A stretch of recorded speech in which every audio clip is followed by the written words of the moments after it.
बाबा से उन्होंने कहा कि बाबा यू आर कल की अवतार।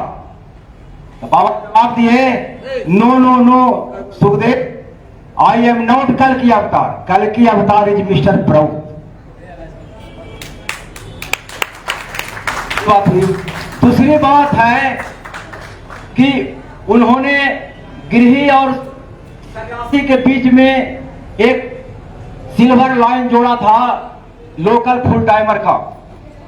बाद में उसको और बढ़ाया, लोकल पार्ट टाइमर भी किया। क्योंकि बीच की कड़ी बड़ा खतरनाक होता है, बीच की कड़ी सब भेद जानता है। तो ये लेफ्ट जब तक थे तब तक मनमानी बड़े कम चलता है। उसको बड़ी साजिश के तहत किनारे किया गया।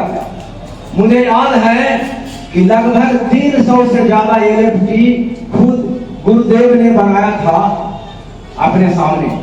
सबको ड्यूटी मिला था और सब क्षेत्र में घूमता था। बहुत बड़ी ताकत थी। इस कटिहार में भी करीब 11-12 एलएफटी थे, आज एक भी नहीं है। अगर 11-12 एलएफटी में 5 एलएफटी भी कटिहार में रहता तो कटिहार हिंदुस्तान के नक्शे पर एक अलग पहचान बना सकता। आज नहीं है। बहुत गहरी साजिश के तहत ये सन्यासी डब्ल्यूटी और गृही के बीच का जो एक रेखा था, दोनों का निगरानी रखने वाला, इसको समाप्त किया गया। ठीक है, लेकिन इसमें हम और आप दोषी हैं। क्यों दोषी हैं? ये शिकायत नहीं कर रहा हूं, महसूस कराने के लिए बोल रहा हूं। एलएफटी तो बेचारा घर से निकला, अपने व्यक्तिगत जीवन के खुशियों को छोड़कर, परिवार की ममता की छांव को छोड़कर निकला, बाबा के विचारों के लिए दीवाना बनकर कुछ कर गुजरने के लिए, बाबा के लिए। लेकिन वो तो नया था, घर से निकला था, कुछ जानता नहीं था, सीखना था, उसको अनुभव लेना था लोगों के बीच जाकर के। लेकिन हम लोगों से गलती हुई। एक तो गहरी साजिश चल रही थी कि ये एलएफटी का लाइन बड़ा खतरनाक है, कल के दिन मेरे लिए घातक होगा और हमारी मरमाई में चलेगी। एक तो वो सोच था वहां। लेकिन ये जो नया बच्चा जो घर छोड़ के निकला था, जिसको बाबा ने कहा था तुम जहानाबाद का डीएफओ बन जाओ, तुम गया का डीएफओ बन जाओ, तुम फलाना का बन जाओ, जो ड्यूटी दिया था उसके लिए घूमता था, नॉलेज कम था, सोचा था कि हम मार्गी दादा लोगों के बीच में घूम घूम करके उनका प्यार दुलार की ताकत से हम चलते चले जाएंगे और 2 साल 4 साल में हम ट्रेंड हो जाएंगे और तब बाबा का सपना का पूरा करने लायक हो जाएंगे। लेकिन हम लोगों ने एक गलती किया कि हम लोग उनको समझ बैठे कि अरे ये तो बेरोजगार है, घर में कुछ मिलता नहीं है, चलाया है पेट भरने के लिए हमारे बीच में। एक बहुत बड़ी गलतफहमी हुई और बहुत बड़ा सोच हुआ और प्यार नहीं मिला। एक डब्ल्यूटी है, उनको उसी घर में पुआ पकवान मिलता था और एलएफटी को सूखी रोटी नहीं मिलता था। एक विडंबना रहा उसका। क्या करता बेचारा? वो तो निकला था हमारे आपके भरोसे, हम आपने उसको प्यार दुलार नहीं दिया। अपने हमारा बेटा जो हमको गाली देता है, हमारे पैसे पर पलता है, अयाशी करता है, वो 10 बात सुनने के बाद भी बेटा को छाती पर लगाया जाता है। लेकिन एलएफटी जो अपना सारा जीवन कुर्बानी किया गुरु के लिए, वो जब उसके पास जाता था तो उनको हेट दृष्टि से निकालता था। बताइए, छोटा सा बच्चा जिसके मन में गुरु के लिए इतना अरमान था, वो कितना दिन टिक पाता? दुलार प्यार सहयोग के अभाव में हमारा बाबा का कीमती बनाया हुआ एलएफटी घर बैठ गया। एक बहुत बड़ा क्षति हुआ संगठन के लिए। आज 1-2 एलएफटी के काम नहीं हो पा रहा है। दूसरा दी की एलएफटी के अभाव में आज डब्ल्यूटी स्ट्रक्चर मनमानी करने पर मनमानी कर रहा है, ये सोचना। इसलिए आज बहुत अच्छी बात है कि एक यूनिटी ग्रुप बन रहा है, टीम बन रहा है लोग। एलएफ अगर ये समा बना रहा, एकता का समा बना रहा तो एलएफटी बनेंगे। लेकिन हमको डर है कि एलएफटी अगर बनेगा और फिर पुनरावृत्ति होगी, उसको प्यार नहीं मिलेगा, फिर सूखा पत्ता की तरह सूख जाएगा। इसलिए हम यही कहेंगे कि आज यूनिटी ग्रुप तैयार हो रहा है, एकता का टीम बन रहा है, इसमें उत्साहित होकर के हमारे बाल बच्चे निकलेंगे काम करने के लिए, व्यक्तिगत जीवन की खुशी को लात मारने निकलेंगे। लेकिन आपसे गुजारिश है कि जब वो एलएफटी निकले तो उसको अपना बेटा से ज्यादा प्यार दीजिएगा, क्योंकि ये बेटा आपको गाली दे सकता है, लेकिन ये जो बेटा है बाबा का बेटा है और ये जग में चमक बढ़ा देगा। इसीलिए अगर एलएफटी बनता है तो 2 महीना 4 महीना क्लास जो होगा लेंगे, हमारे कई ट्रेनर होगा लेंगे, लेकिन व्यवहारिक अनुभव तो क्षेत्र में होता है, फील्ड में होता है, 10 लोगों के बीच में जाकर के होता है।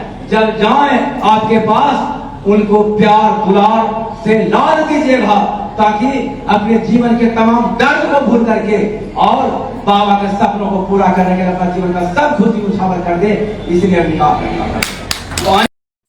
आने जाने में, घूमने फिरने में हमको कहीं आर्थिक समस्या होती है तो भारत के ही ऐसे लोग जो हमारी तारीफ तो करते हैं लेकिन आर्थिक मदद नहीं करते, उन्होंने आगे बढ़ाया, कहा कि गरम दल भी था, नरम दल भी था। उस काल में गांधी जी के नेतृत्व में नरम दल काम कर रहा था, भगत सिंह चंद्रशेखर जी के नेतृत्व में गरम दल काम कर रहा था।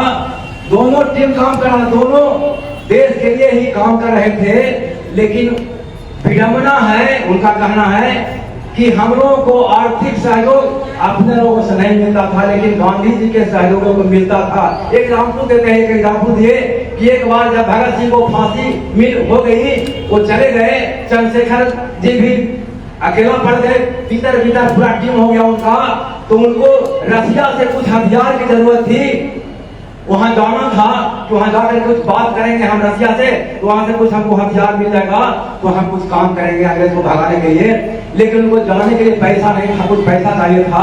तो चंद्रशेखर साहब को, आजाद को जसपाल साहब ले गए पुरुषोत्तम दास टंडन जी के, और पुरुषोत्तम दास टंडन उस काल में पंजाब नेशनल बैंक के मैनेजर थे। उनकी उस काल में तनख्वाह थी 700 रुपया, उस काल में 1931 की बात है।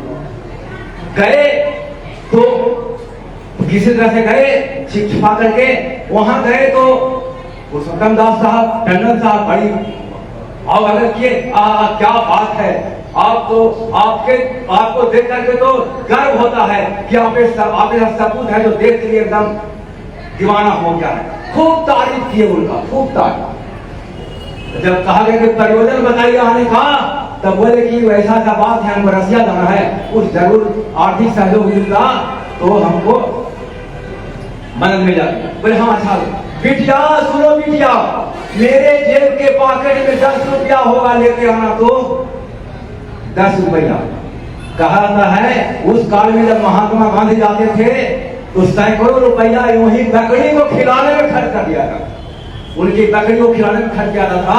लेकिन आजाद जी को जो छुपे छुपे चल रहे थे, अंग्रेज का खुफिया तंत्र पूरी जब्बे पर वो खोज रहा था, उनको देश की आजादी के लिए मदद की जरूरत थी, तो प्रशंसा तो करते थे, लेकिन मदद के नाम पर 10 रुपया का नोट निकालते थे। जसपाल साहब कहते हैं, इसी कारण से हम घर तो नहीं बैठ सकते थे, दिवाली तो था हमें, तो हम बैठ नहीं सकते हैं, सहयोग मिले नहीं मिले मैं काम करूंगा अंग्रेजों को भगाने का। इसीलिए बात होकर के पैसा की व्यवस्था करने के लिए, क्योंकि जो हमारी तारीफ करते हैं ये मदद नहीं करते हैं, हमको डकैती का सहारा करना पड़ता था, बैंक डाका डालना पड़ता था, लूटपाट करना पड़ता था। हम लोग लुटेरे नहीं थे, हम लोग डाकू नहीं थे, लेकिन अपने लोगों के सहयोग नहीं करने के चलते मजबूरन हमें डाका का सहारा लेना पड़ता था। एक काला अध्याय है भारत के इतिहास का। हमारे संगठन में भी दादा लोग आएंगे, लगता है पुण्य मिलेगा, मोक्ष मिलेगा दर्शन से, दादा ये खाइए वो खाइए, और एलएफटी चला गया तो क्या होगा। या आज भी आनंद मार्ग के दादा लोग और समाज के वर्कर, प्रौढ़ के वर्कर, वो हे दृष्टि से देखा था, मार्गी लोग देखते हैं, हम आवाज देखते हैं, ये लोग समाज के द्वारा हैं, लगता है ये छोटे लोग हैं, वो बड़े लोग हैं, उनका खर्चा नहीं है, जहां जाते हैं खाना मिलता है, पॉकेट में सब मिलता है, लेकिन हमारे समाज के कार्यकर्ताओं को कितना मिलता है एक समाज से काम करने वाले लोग जानते हैं। तो काम करना है, सबसे महत्वपूर्ण काम है पड़ोस का काम करना, समाज आंदोलन करना, और उसको हमारे आपके जैसे लोग भेद दृष्टि से देखेंगे, मदद नहीं करेंगे, तो समाज के लोग ट्रेंड खर्च करता तैयार होगा, मदद नहीं मिलेगी तो क्या होगा बोलिए तो हमको। इसीलिए ये गंभीर विषय है, सोचना पड़ेगा। आज बहुत खुशी की बात है कि टीम बन रहा है, टीम में कैडर बनेंगे, कैडर आएंगे, वो ट्रेन भी होंगे, लेकिन फील्ड में उनकी पक्की ट्रेन होगी। दुलार प्यार की जरूरत है और उनको भरपूर सहयोग की जरूरत है, बेटा से बढ़कर उसको मानने की जरूरत है। जब अगर ऐसा होगा तो ये जो टीम बन रहा है, इनका जो सपना है कि हम जन जन में बिहार सरकार को ले जाएंगे, ये सपना पूरा होगा। लेकिन उसमें आप हम सबके सहयोग की जरूरत है, भरपूर सहयोग की जरूरत है। एक बात हमें भी कहेंगे सूत्र तक, मंगलसूत्र तक दे दिया। और कानपुर का कोठे का इतिहास मालूम है कि देश बेच करके पैसा कमा करके लोग आंदोलनकारियों को दिया। इतिहास है, तब देश आजाद हुआ, ऐसे आजाद नहीं। इतना ही कहेंगे हम। बस सुशील को बेतरक बोलने का आदत है, बुरा मत मानिएगा, लेकिन बुरा मानिए, लेकिन रात के अंधेरे, रात के 12 बजे सोचिएगा कि सुशील ऐसा दुबला पतला देखते कुछ बोला है तो हृदय को छलनी करने वाला बात बोला है और कहीं न कहीं जायज बात बोला।